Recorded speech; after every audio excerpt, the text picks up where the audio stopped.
So I actually expect that earnings are going to be pretty strong out of Microsoft, out of Apple. The majority, actually, the tech companies, because they've been very resilient from a CapEx perspective over the last basically year to date.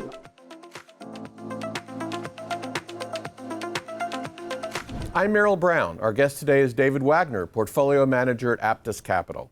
David, welcome to the program, and thanks for coming in from Cincinnati. Hey, thanks for having me, Merrill. It's an important week at the Fed, and probably an even more important week for big tech earnings. How should investors be looking at this critical moment?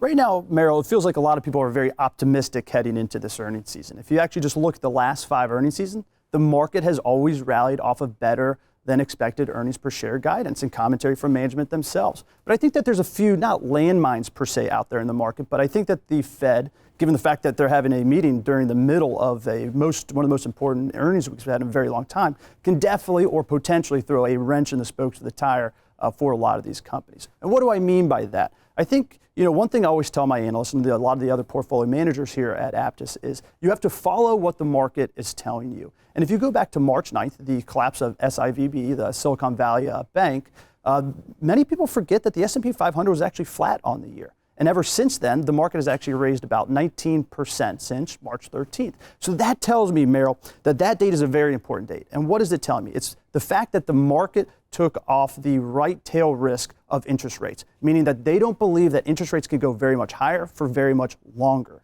But ever since over the last 4 months, given this rise in the S&P 500, you've actually had interest rates start to scale back up to that 4 and 5% level, depending if you're looking at the 2 and 10 year. So my big question from the commentary from the Fed this week is, hey, are you going to keep that hawkish tone? Because if they do, I really think that the market can finally start pricing in again the rate of some type of right tail risk of interest rates, which could definitely deplete the valuation of tech stocks specifically.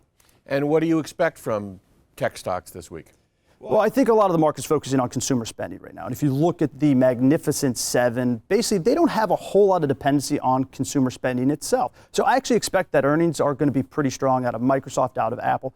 The majority, actually, the tech companies, because they've been very resilient from a CapEx perspective over the last basically year to date, and also from a sentiment perspective. So I actually see a lot of bullish tailwinds remaining for them. But the perception is, what does the market perceive that they should be valued at right now? And if you look at a lot of the companies that have already reported this year, those that have beat on sales, that have beat on bottom line earnings per share, they've actually underperformed the market the next day by about 23 basis points, when historically they've actually outperformed the market by about 200 basis points. So Merrill, that tells me right now from a sentiment perspective, a lot of the good news could be priced in right now for those tech stocks. And what does that scenario mean for the possibility of soft landing or something even more difficult?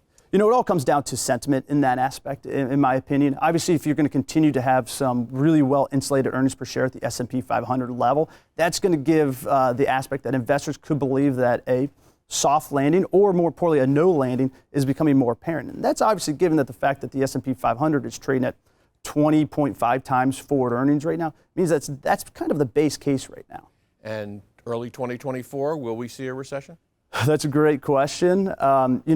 What I'd be following if we are going to have some type of recession in 2024 is going to be consumer spending. Consumer spending has been very resilient, not just over the last 6 months, but over the last basically 2 years. And one thing that I always tell a lot of my analysts is that the market in the short term tends to focus on the rate of change, but over longer periods of time tends to focus on the absolute level. And if you look at the consumer through those two lenses, the rate of change of the U.S. household net wealth has actually just gone into negative territory on a 12-month basis. And whenever that has happened, it's coincided with some type of recession. But let's look at the latter half of that argument right there. Over longer periods of time, the market tends to focus on the absolute level. The U.S. household net wealth is actually about 35% higher than where it was heading into COVID, and about 120% higher than where it was just 10 years ago. So that's what I'm going to be focused on, is the propensity for the U.S. consumer to continue to spend in the near term, because I really think that can drive if the market's going to enter some type of recession in 2024 or not.